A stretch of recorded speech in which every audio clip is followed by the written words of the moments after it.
आखिर भगवान श्री कृष्ण की मृत्यु के समय क्यों आए थे पवन पुत्र हनुमान जी? क्या वो सचमुच भगवान श्री कृष्ण के मृत्यु के समय वहां पर मौजूद थे? आप देख रहे हैं नॉलेज ऑफ हिस्ट्री। तो चलिए अब करते हैं ज्ञान की बात। वीडियो में आगे बढ़ने से पहले हमारे चैनल को सब्सक्राइब अवश्य करें और बेल आइकॉन जरूर दबाएं। साथ ही कमेंट बॉक्स में जय श्री राम, जय श्री बजरंगबली अवश्य लिखिएगा। जब जब भगवान श्री राम का नाम लिया जाता है, उनके साथ सदैव हमेशा उनके महान भक्त हनुमान जी का नाम भी अवश्य लिया जाता है, जो स्वयं भगवान शिव के ही अवतार थे। एक महाबलशाली देवता जिन्हें हरा पाना किसी के भी बस की बात नहीं थी। यहाँ तक कि भगवान शिव हो, भगवान विष्णु हो, ब्रह्मा हो, यम हो या कोई अन्य देव, सभी से इन्हें भिन्न भिन्न प्रकार के वरदान प्राप्त हुए थे, जिसके चलते इनकी शक्ति कई अधिक गुना बढ़ गई थी। हम सब यह जानते हैं भगवान हनुमान जी आज भी चिरंजीवी है। वो त्रेता युग में स्वयं भगवान श्री राम के साथ भी थे और द्वापर युग में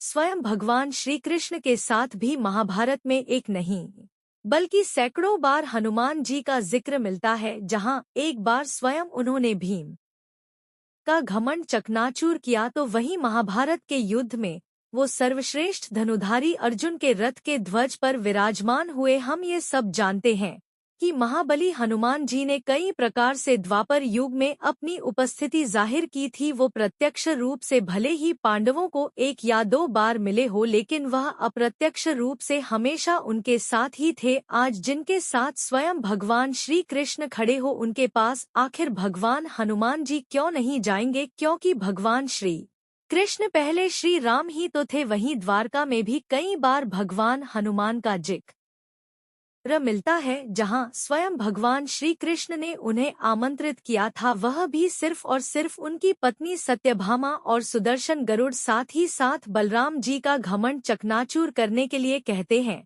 महाभारत के युद्ध के समय वो प्रत्यक्ष रूप से सबके सामने आए थे, जहां पर स्वयं भगवान श्री कृष्ण के कहने पर और अर्जुन की विनती करने पर ही वो स्वयं उनके शक्तिशाली रथ के ध्वजा में विराजमान हुए थे, जिससे अर्जुन की शक्ति और अधिक गुना बढ़ गई थी। क्योंकि उनका रथ किसी भी साधारण या दिव्य बाण से चकनाचूर नहीं हो सकता था। लेकिन महाभारत का युद्ध खत्म होने के पश्चात वो वापस अपने पुनः स्थान में चले गए थे, जहां वह सदैव भगवान श्री राम का जाप करते रहते थे। महाभारत का युद्ध अधर्म में धर्म के विजय का प्रतीक था, और जहां पर भगवान श्री कृष्ण ने कूटनीति और अपने तपोबल के कारण अधर्मियों का नाश कर दिया था और धरती से सभी अधर्मियों को मिटा दिया था, जिसके बाद उन्होंने अंत में अपना शरीर त्याग कर वैकुंठ धाम की तरफ प्रस्थान करने का निश्चय किया। और महाभारत खत्म होने के 36 वर्ष बाद स्वयं भगवान श्री कृष्ण ने अपना देह दिया गया। इसके पीछे भी पूर्व जन्म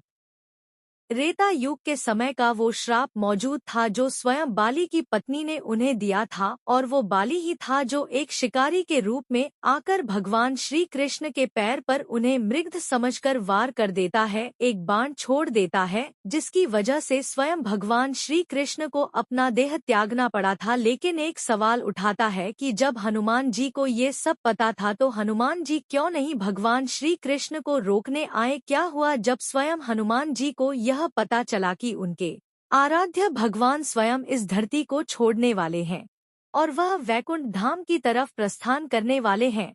क्या हनुमान जी से मिलने आए थे? अब आपको इस बारे में विस्तार से बता दे कि हनुमान जी भली भांति जानते थे कि भगवान श्री कृष्ण कौन है, और इसके साथ ही हनुमान जी में भक्ति और साधना की शक्ति इतनी प्रबल थी कि वह सांसारिक मोह माया दुख और सुख से भी परे थे। इसीलिए वो ये सब बात भली भांति जानते थे कि भगवान श्री कृष्ण किस प्रकार इस धरती पर आए हैं और किस प्रकार प्रयोजन पूर्ण कर वो इस धरती से जा रहे हैं।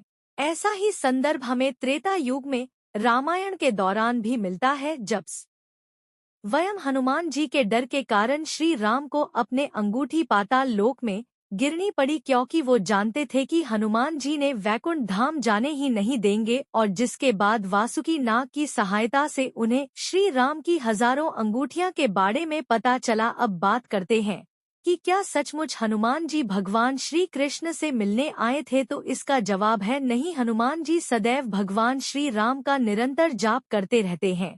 उनके मन में केवल श्री राम ही मौजूद है। उनको ये ज्ञात था कि श्री रामचंद्र ना तो कहीं जाते हैं और ना ही कहीं से आते हैं, वो तो हमेशा से ही उनके हृदय में वास करते हैं।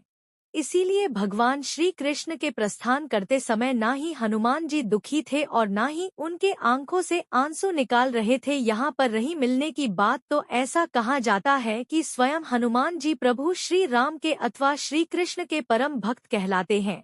इसीलिए भगवान के बीच आंतरिक मन से यानी आंतरिक तरंगों से हमेशा मिलान होता रहता है। इस प्रकार से कहा जा सकता है कि स्वयं श्री कृष्ण और हनुमान जी अपने अंतर्मन से हमेशा एक साथ ही रहते हैं और हनुमान जी हमेशा अपने भगवान के ध्यान में लगे रहते हैं। इस प्रकार से भगवान स्वयं हनुमान जी के साथ उनके अंतर्मन में विराजमान रहते हैं। इसीलिए दोस्तों, सच्ची श्रद्धा के साथ कमेंट बॉक्स में जय श्री राम, जय श्री हरि विष्णु, जय श्री कृष्ण, जय श्री बजरंगबली अवश्य लिखिएगा। वीडियो अगर आपको अच्छी लगी हो तो वीडियो को लाइक कीजिए, चैनल को सब्सक्राइब कीजिए और ज्यादा से ज्यादा शेयर भी कीजिए।